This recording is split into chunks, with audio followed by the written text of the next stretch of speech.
my weekly Sunday 9 p.m. live video. I'm Dr. Tan Ping, consultant obstetrician and gynecologist.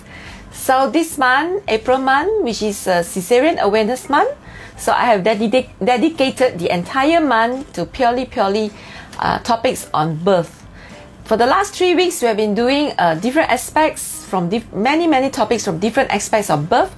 And if you have missed the last 3 videos, do browse up my Facebook page, or go to my YouTube channel.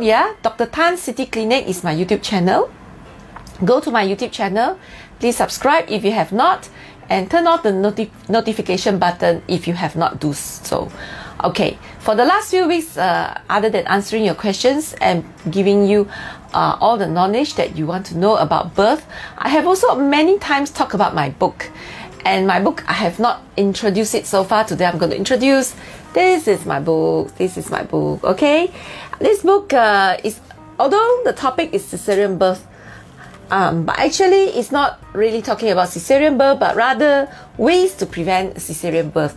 So if you have not read my book, please order one today. Okay, you can buy this. You can order from Lazada, which is so much convenient, or you can go to my website, which is clinic website, which is citywomanandchildclinic.com, and you can go to the clinic to buy this book or via Lazada. Okay, so you have not bought it, please buy it today. Okay, actually there's not many copies left, so you better buy it, because I don't plan to reprint it. So, but I have some more other books in my pipeline that I plan to write and introduce to you all in the coming months. Okay, not necessary months. I have actually been waiting for an opportunity to write one more book, which I have already gathered all the important things, but I'm actually waiting to be quarantined during this pandemic to write the book, but haven't got a chance to be quarantined, because writing a book it really needs a lot of focus. I really need to be isolated and focus and concentrate on writing. And that's what I realized in my previous experience. When I wrote this book, I was in a way I quarantined myself. I locked myself up in a hotel room by the beach in Thailand. That was where I wrote my book. I locked myself up for about 10 days, and that's what happened. Ta-da! That's the book. Okay, so I will be planning to write another book coming soon. And typical of all my books, I actually share cases. So in this book, I actually share cases of mainly first-time mothers who wanted to go for natural birth but ended up in cesarean. So and I analyze their cases and explain how this cesarean could have been prevented. So same with the next book that I'm going to write, which I'm not going to review the topic yet. Same thing, it is mainly a collection of cases, and I've already collected enough cases to write the book and to share with you all the experience that I had through my years of working as an obstetrician and gynecologist. Okay, all right. So going back to the topic for today, which is natural birth and Caesarean birth, and all you want to know. Okay, so these are some of the questions I received over the last 1-2 weeks. I'm going to share with you one by one. Okay, this question is by Fui. Fui messaged me. Actually, Fui messaged me privately. She said that I had an emergency cesarean section during my first labor 2 years ago. I was dilated at 10 centimeter under induction and epidural after 16 hours due to baby overdue date. So basically, she passed the due date and she was induced, and it took her 16 hours to be induced, and also she managed to reach 10 centimeter. So when you tell me you reached 10 centimeter, number one, I know your induction was successful, because you reached 10 centimeter. Induction is all about trying to open up the passage, that's all. Nothing about you getting the baby out. But after 1 hour of pushing, the baby was only halfway in my vagina, and I was not able to push it out. So C-section was decided.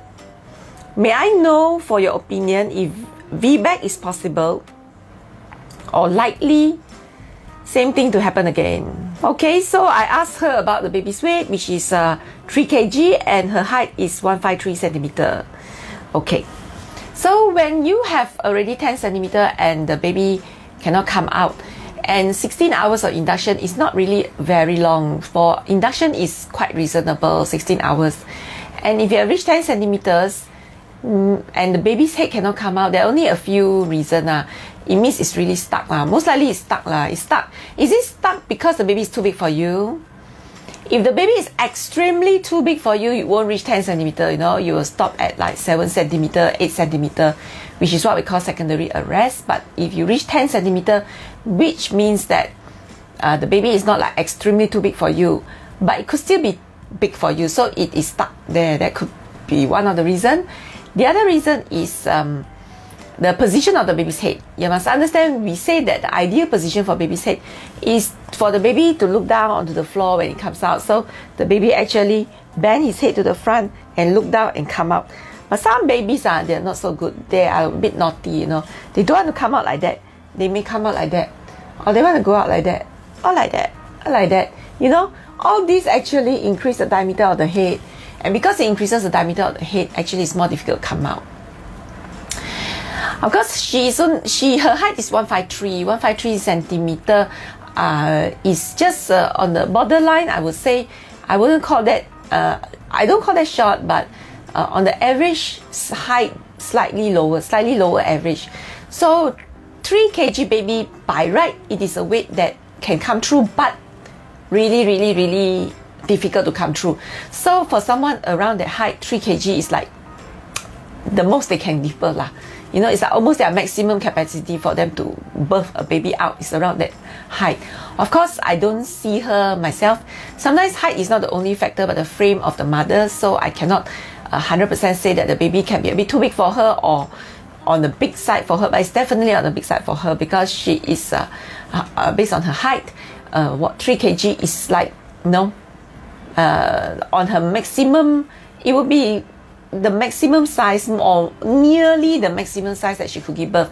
So in such a case, if the head position is just slightly tilted, it can be very difficult. Or if her frame is slightly smaller, even though she's not really a small height, the height is still okay, average, but what if the frame is just a bit smaller and 3 kg can be really difficult to come out. But having said that, doesn't mean that difficult means cannot come out, because most likely it's like those borderline case, borderline case. So at the end also depends on how much time you give her, and also whether she's good at pushing. That's why I always say mothers want to give birth must attend class here, because pushing is something you need to learn before you give birth. I notice a lot of first time mothers, they don't know how to push a baby. And then when we say, 10 centimeter already, time to give birth, so we're going to teach you how to push, they spend the next 15 to 30 minutes learning how to push. Just learning how to push. They're already tired already. Then after that, they finally got it.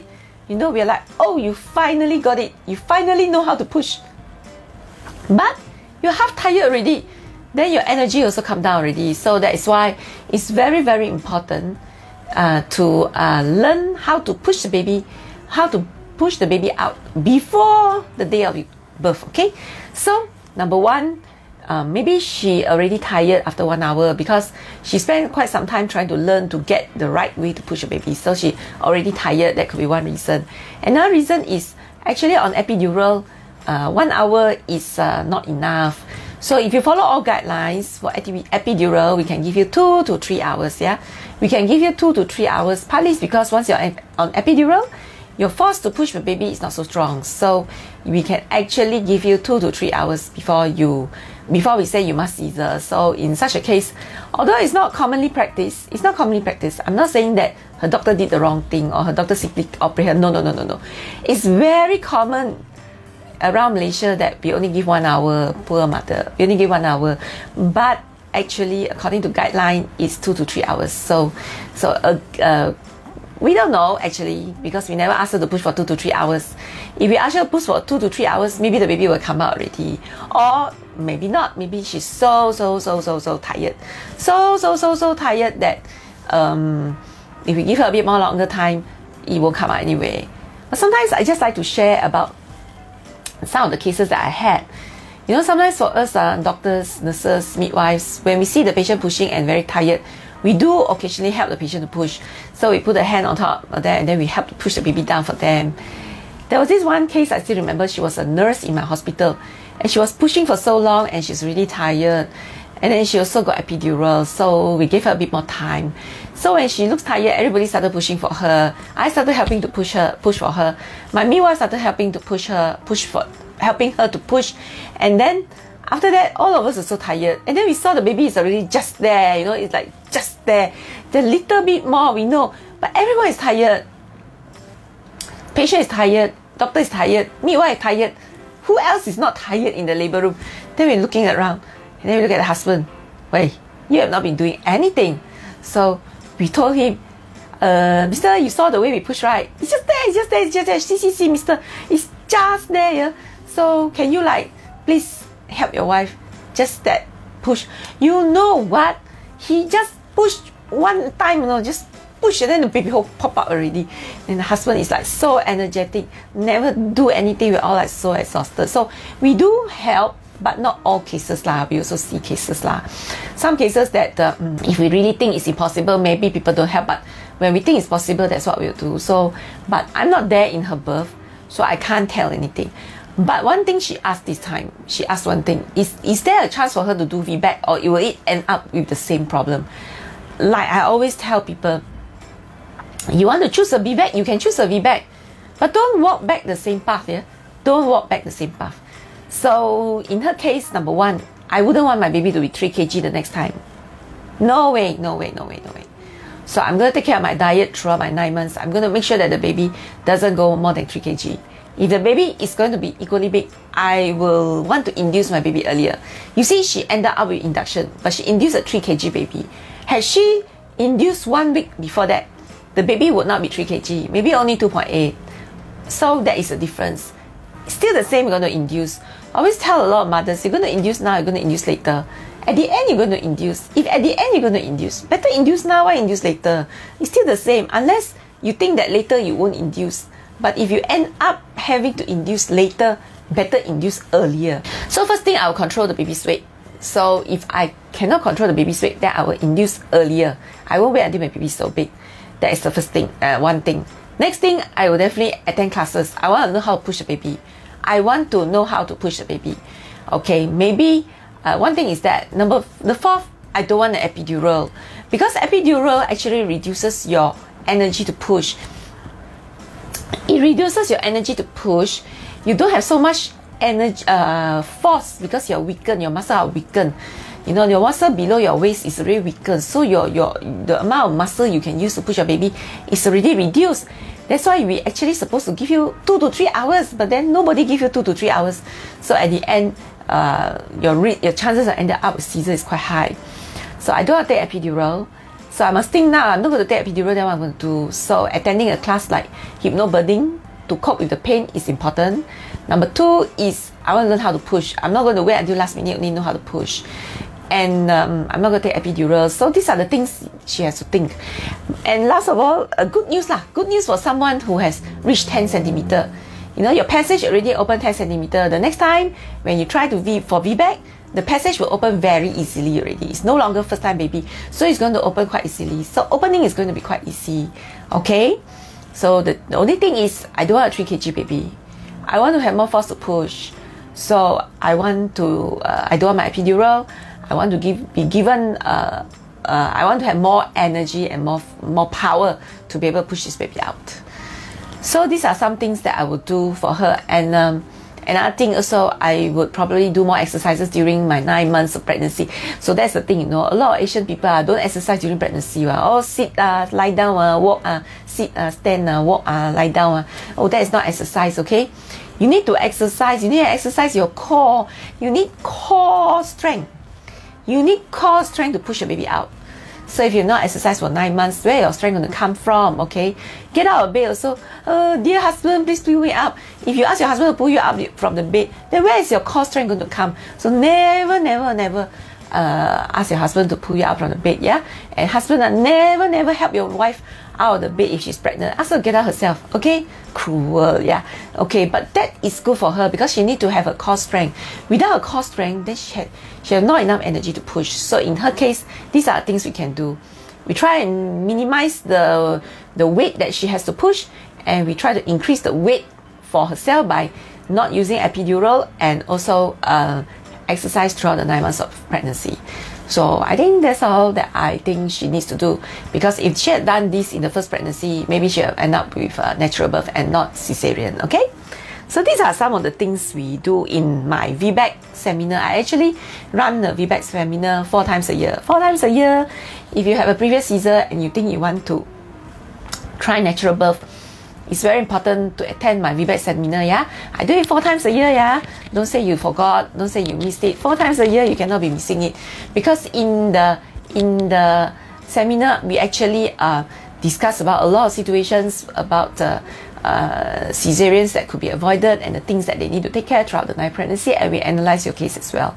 So remember, yeah? Attend my VBAC seminar.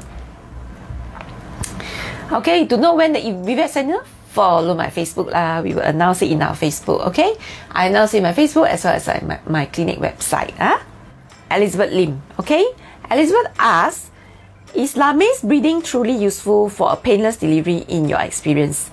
I did practice, but I'm worried if I will lose my count during labor pain.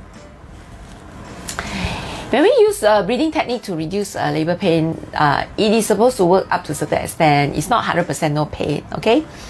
But when we teach, like for example, when we teach hypnobirthing, we also teach a lot of all these breathing techniques that's supposed to reduce the pain, but you will realize that not everybody, it doesn't work on everybody, because there are a lot of factors. There are a lot of factors as to whether you think the birth is painful or not.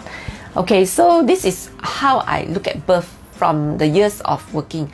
I've been working with pregnant mothers more than 20 years already, since the late 1990s. So I would say that last time, I always think that, especially mothers who are first-time mother, I always feel that if the first-time mother does not scream or shout or cry in pain, there's no way she can birth. You must have that intensity of birth of pain. If not, the pain is not enough, so baby cannot come out. So that was my perception of birth, is that everybody is in pain. But ever since I was exposed to hypnobirthing, which I think, I can't remember how long, but probably nearly 10 years back already.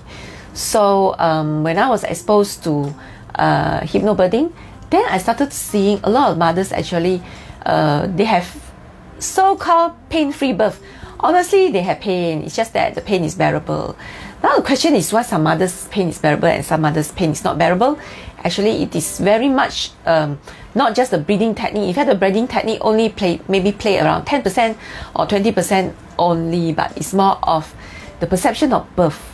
It's the perception of birth and the tolerance of birth. So these women actually do not perceive those things as unbearable anymore, and that's why it becomes bearable.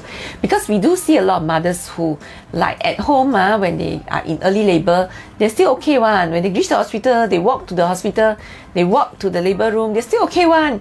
But the moment when we tell them, hey madam, you're now 7 centimeters, suddenly pain becomes unbearable. So you see, labor pain, whether bearable or not, is very much in the mind. It is definitely painful, but bearable or not is definitely in the mind. Okay, so that is one more thing. Another thing I would like to comment on Fu Yi is that sometimes also depends on who manage your case lah. Because we know whether you are experienced and not experienced, what's the difference? Experienced midwife or experienced doctor, even if they see you at 10 centimeters, or we won't ask you to push the baby one. Why? It's because we know 10 centimeters that is also divided into 2 phases. You're 10 centimeters but the baby is high, or you're 10 centimeters but the baby is low. So let's say you're 10 centimeters, if I don't ask you to push, especially you're on epidural, I just make sure you don't feel the urge to push. I just don't want you to push. I leave you alone. Actually, the baby's head will continue to go down. The baby's head will continue to go down. So you can actually leave you alone for 1 hour, 2 hours first, until the baby's head is very, very low down. They ask you to push. Then you don't need to push so hard because the journey now is lessened. Maybe we half the journey. So let's say the baby's head is here and the outlet is here. So we let the baby come out its own first until here. Then only I ask you to push. If I ask you to push here, then very likely, after 1 hour, you still cannot push. So sometimes it is also the experience of the people who are handling your case lah, unfortunately. Because like last time when I was in government, I know that I keep telling my midwives, even if 10 centimeter, don't ask her to push, give her time. But unfortunately, sometimes, government hospital is like a factory line, in, out, in, out, in, out. If you're not out, somebody who wants to come in got no place already to come in. So they are always like in a rush to get everybody out of the labor room so that there's space for some other people to come in. But unfortunately, in some cases, we get caught in this type of situation where after 1 hour of pushing and the baby is not out and the baby is still high, and then we end up having to do Caesar. So in Fui's case, if in a different scenario, meeting a different team of people, it sometimes could also end up with a different outcome. But of course, I say, I'm not there, nobody knows, okay? Lee Shirley asks, may I know if there is side effect if she ties the tube? Tying the tube during a Caesarean, that's what she meant. Sometimes when you do Caesarean, you will tie a tube so that you do not get pregnant again. Or of course, in natural birth, some people purposely go and do another surgery to tie a tube. Are there side effects? Actually, no. All you hear is not true. You hear a lot of stories about tying tube. This happened, that happened. But actually, none of it is true. Because actually, it doesn't affect anything. The only side effect of tying tube is sometimes you have pain, post-op pain. Because after any surgery, it doesn't matter whether you tie a tube or you just do a surgery for Caesarean section, or you do a surgery for removing fibroids, do a surgery for removing cysts, or do a surgery for appendicitis. It doesn't matter what kind of surgery you do. Having a little bit of pain on and off is something that is very common with all surgeries. So this is probably the only thing you will feel. The only possible side effect of tying the tube is the pain that you get on and off for the rest of your life, actually. But most of the time, the pain is not unbearable. It's just slightly pain. So it comes on and off, and you know it's because you tie your tube. Then you just ignore it lah. Okay? Other than that, there's no side effect. But there's one problem. Don't regret. There's so many women after tie the tube, regret. Regret what? They want to get pregnant again. Most of us, when we make the decision to tie the tube, right, we always think that 2 children enough, 3 children enough, 4 children enough, and then you do not want to have any more children. You discuss with your husband and you say, more than enough, we cannot cope already, let's tie the tube. But nobody ever thought you may actually remarry. Actually, remarry is the thing that makes a lot of these women regret tying the tube because when you remarry, you have to give birth some more That is the life of a woman, right? So that is why a lot of women actually regret But actually not a problem. You can still get pregnant after tie the tube. Go and do test tube baby IVF. IVF don't need tube So if you tie your tube, you go and do IVF baby, you can still get pregnant okay? Cousin Hui asks, I suddenly had contraction and delivered at 32 weeks, but I don't have any symptom. No history in family, all scan down were normal. Placenta, baby grew all normal. Didn't have any stress. Is it normal to have premature baby without any symptom? Yeah, it is actually possible with one situation we call cervical incompetence. In simple words, the cervix is loose. So it's loose. It's slowly opening up. The passage actually slow opening up because it's just loose. So you don't need contraction. You don't need any symptom. Then it just slowly open up.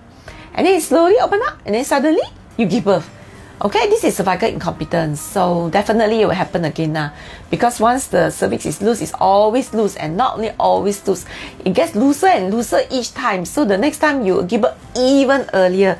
So it will not be 32 weeks. Next time it will be even earlier. But there is a solution. So the good news is there is a solution to this problem. That is, we do cerclage, which means we tie the cervix. So we can do a stitch to tie the cervix so that it will not open up when you go throughout your pregnancy until later part.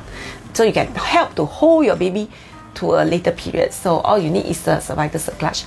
So what you need to do is to make sure the doctor know that you have this story, so that the doctor know that you have cervical incompetence, so the doctor will tie your cervix the next time you are pregnant. Okay? Of course, cervical cerclage got two types lah. One is to tie when you're pregnant, and one more is to tie first before you're pregnant.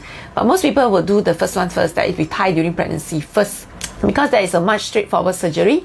But just in case that one doesn't work, then the next time you have to tie first before you get pregnant, which is definitely more secure. Okay? Okay, Steffi Tan asks, is it possible to have VBAC after 2 emergency cesarean?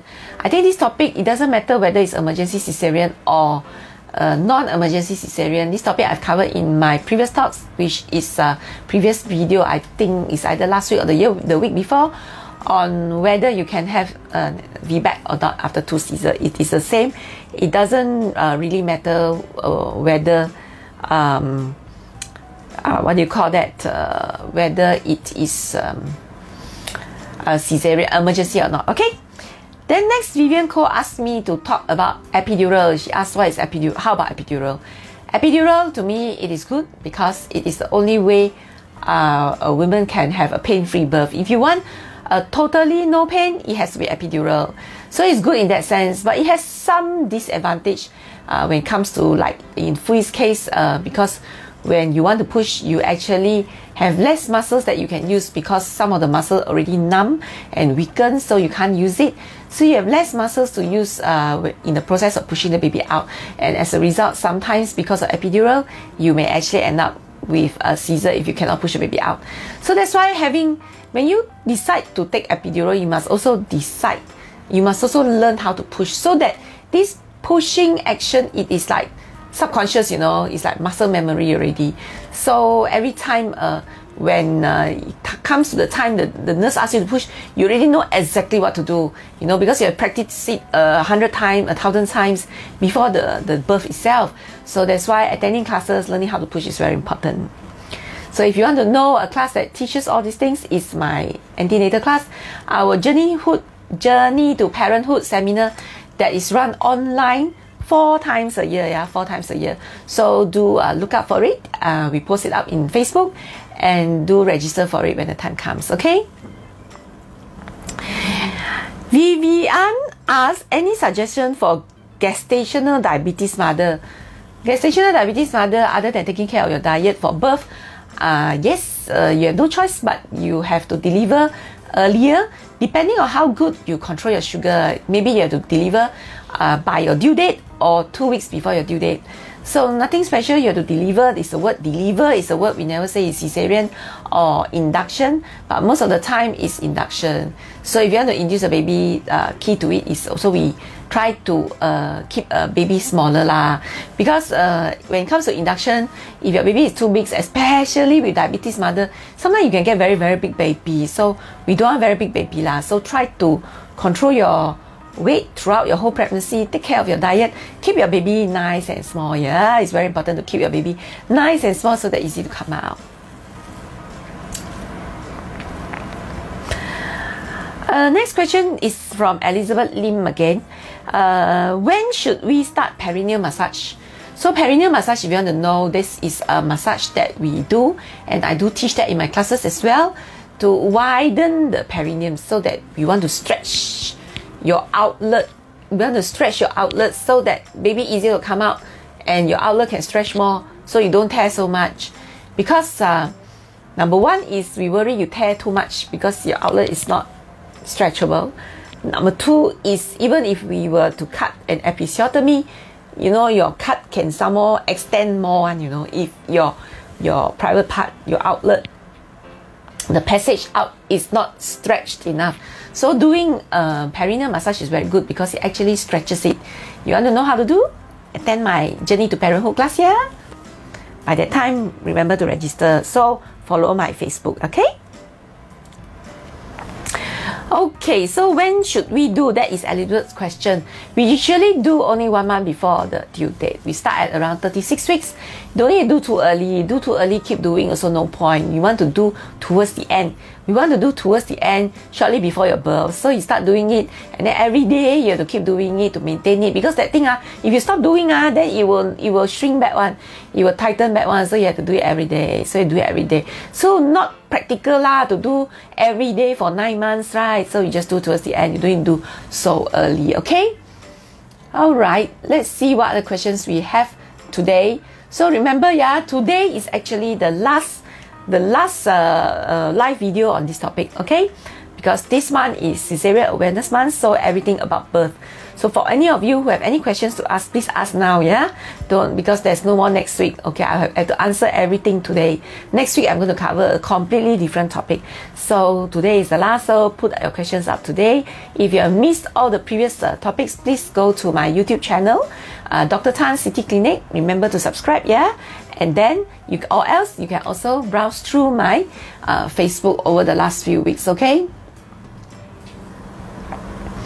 Okay, Jumairia Abdullah has a question. If the baby is frank breech and the weight of the baby in the womb is within 3 kg plus at 37 weeks, can we force it to be born natural birth? Okay, force is the word she used. Okay, number one, I need to just say a bit of things about breech. Actually, long ago, we definitely allow mothers to go for natural breech, for natural birth breech.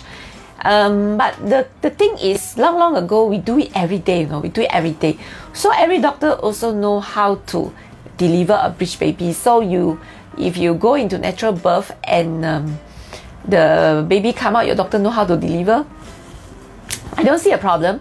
But unfortunately, this breech thing has already died off, I think more than 10 years already by now, where doctors hardly do any natural breech birth already.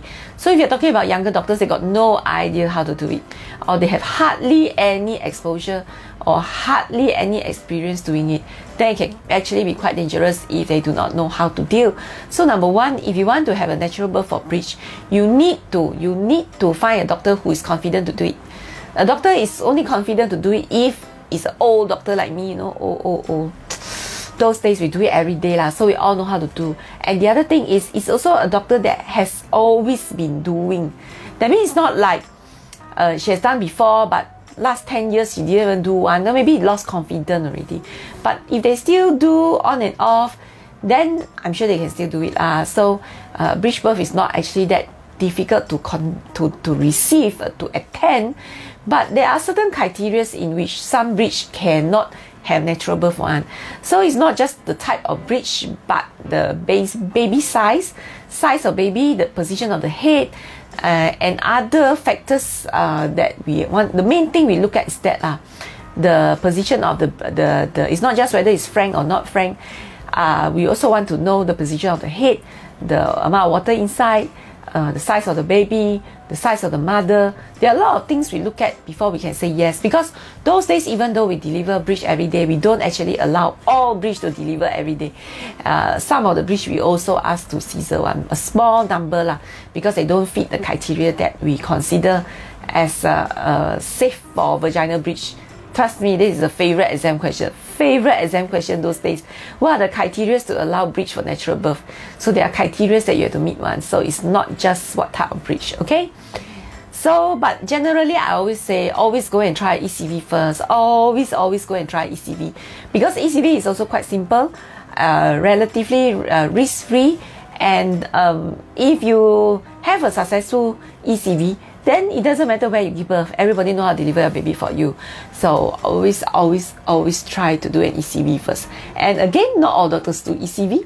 And those doctors who don't know how ECV, you just tell them it's okay, thank you. We're going to find another doctor who knows how to do ECV, Because this ECV training is not something that has been there all along. You must understand the world is like that. in the beginning, those days when I was younger, we don't teach people how to do ECV one. Partly it's because no need ma. Bridge can have natural birth. Why you want to do ECV? No need, no need, no need, no need, no need. You can just allow them to have natural birth anyway. And we train all our junior doctors how to deliver bridge, so that even if they go to district hospital, they know how to deliver bridge baby. But then about, as I said, somewhere in 2003 or 2002, that was the year where they actually, what do you call that, ask mothers to, they don't allow mothers to have bridge delivery. So that is a time where we noticed that by doing that, we end up scissor all our bridge. So we don't want to scissor our bridge. So it's time to teach everybody how to do ECV. That is when we started teaching people how to do ECV in the universities. In the universities. So now you see, you go UM, you go UKM, you go USM, you go all the universities hospital, they can turn the baby for you. They do ECV. But unfortunately, when you come out, you again a bit hard to find everywhere else except in the university.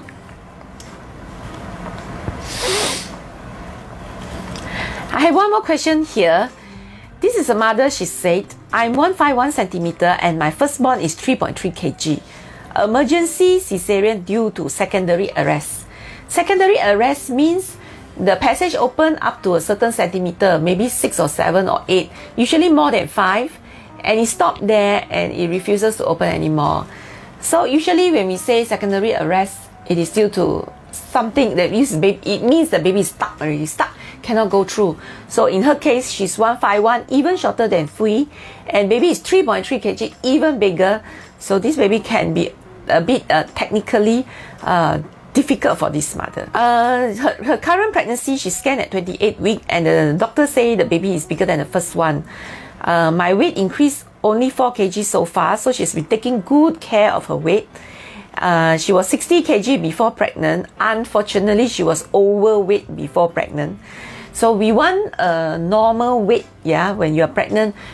We always say mothers who are overweight, it doesn't matter whether you're overweight before you're pregnant or you only overweight after you're pregnant. As long as you're overweight at the time of your birth is going to be difficult.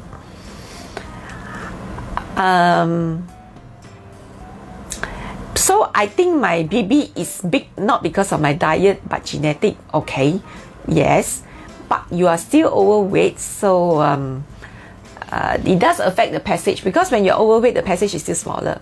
Okay, if the baby is definitely big, there's nothing you can do. Can she have a successful VBAC? Of course. Don't deliver so late lah. That is the trick ma. That's why I say give birth cannot everything natural. Must use some brain, use some brain. You must have strategy. You see baby big, you know you're small. How to solve that problem? Come out earlier lor, before the baby is so big lah. Make sure you come out before a baby is 3 kg. That is so simple. Okay, the easy solution is that. Next, there's another question. Caesarean birth can go up to 4 times. Is it possible to get pregnant after being tied the tube? Is there any risk if you want to become pregnant? Oh yes, after you tie the tube, number one, there is a 0.1% chance that after tied tube can still get pregnant. So I have seen a lady who had 3 cesareans, so her 3rd Caesar, she actually tied her tube, and after that she pregnant another 3 times. Oh, okay. So something happened to the tube. We went when she had a Caesar the last time, because her 3 times, even though she got 3 times pregnant, not everyone ended up. She ended up with 1 ectopic pregnancy, 1 miscarriage, and then the final one is the one that she ended up with 9 months. And this time, because we had to do a Caesar again, then we go and check the tube. Actually, the tube was done properly, but she still ended up with pregnancy. So this time, we actually removed the entire tube. We don't just tie the tube, we just remove the whole tube. Don't give her any more tube, okay? So you can still get pregnant. So she said any risk if they want to become pregnant. I think I explained earlier, the more pregnancies you have with Caesar, the risk goes up. What is the problem we worry? We worry that we may be forced to remove your uterus during your birth the next time, okay? There is actually a limit and we do not know how many is the limit. So if you do not want to risk the possibility of removing your uterus during your next childbirth, then don't get pregnant lah. But if you think having another baby is so important, I don't mind removing my uterus and risking all the, it definitely risks. Why you have to remove uterus? Because bleed until cannot stop lor. So you have to remove your uterus lor. And then after that you end up in ICU anyway for a day or two before you can go out of ICU. Most of the time you survive lah in Malaysia, as long as you don't give birth at home and you don't give birth in some small, small dodgy type of birth center.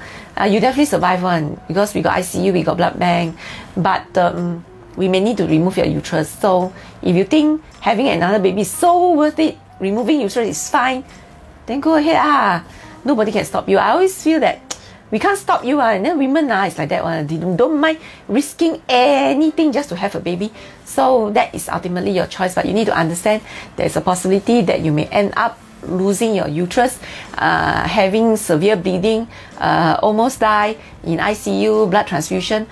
These are the risks that you have to think about. Can you get pregnant with IVF? Definitely you can get pregnant with IVF. That's what I just mentioned earlier. If you tie your teeth, you can still get pregnant one. Just go and do IVF. Okay. One last question. For those of you who have any more questions, today is the last day already, okay? So if you don't put a question today, I will not be having any more videos on birth. Next week is a totally different topic. We're going to skip out of birth. We're going to go into I'm not saying that it's not birth, it's birth-related complication. I'm not going to talk about birth, but it is a birth-related complication that I'm going to talk about next week, okay? So the next question is amniotic fluid leaking on week 22. Do this require induce before week 40? Okay, amniotic leaking at week 22, it is a bit tricky at the end of the day.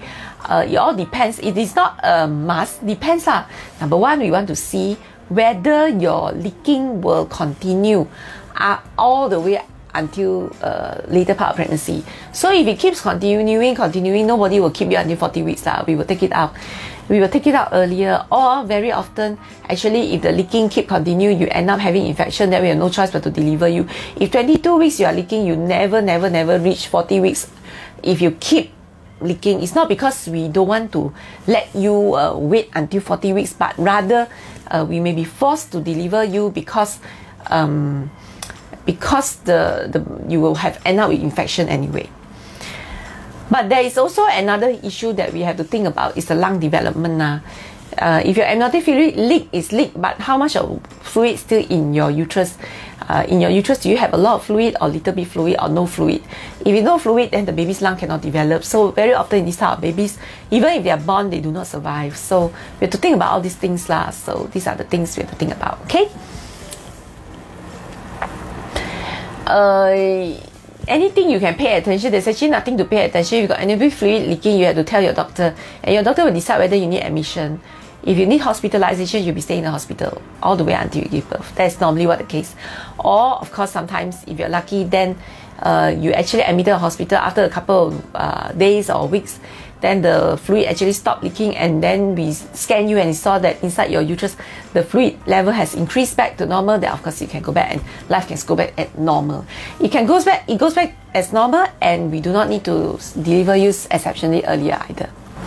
Eva asked, how come 10 centimeter only can push, but my 3 pregnancies around 6 to 7 centimeter, I already felt like pushing. Push and birth normally, induced vaginal birth with no epidural. But I notice every time they tell me only 6 cm and my cervix is thick, but somehow I deliver okay. Alright, so it is actually like that. You definitely need 10 centimeter before the baby can come out.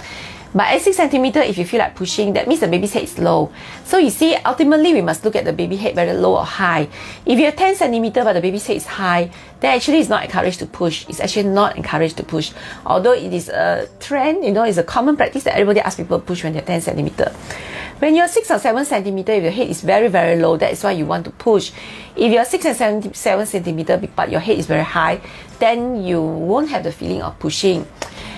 We worry that you will tear, but actually some people between 6 centimeter to 10 centimeter, it just happened very fast one, because depends on your cervix rightness and thinness and thickening.